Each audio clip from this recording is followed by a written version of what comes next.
মাছ দিয়ে ভাজি হয়েছে। দুপুরের ভাত খাইতেছি। বিসমিল্লাহ।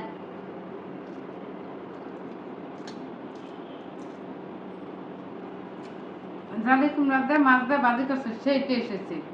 মানে অন্যান্য মিনের একটা মজা হয়েছে, সেই মজা। এটা মনে হইতেছে ইলিশ মাছের পেটি ভাজি কিবা খাইতে মজা। একটু হাত দিয়ে দেখান ভাজিটা। হ্যাঁ, এই যে মাছগুলা টুকরা টুকরা করে দিয়ে ভাজি করা হয়েছে। ভাজিটা হাতে নেন।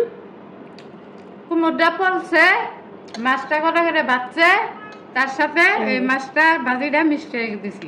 মানে খুব সুন্দর হয়েছে ভাজিটা, এত মজা হয়েছে। আপনারা বাচ্চা খাই দেখেন।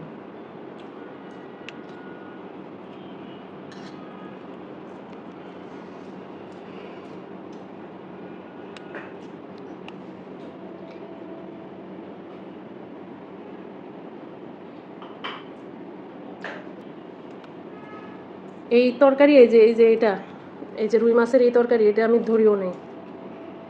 আমি কইছি না, এটা বেগুন পোড়া ভর্তা খুব মজা। বেগুন পোড়ার ভর্তার সাথে এই ভাজিটা মিক্স করলে আরো মজা।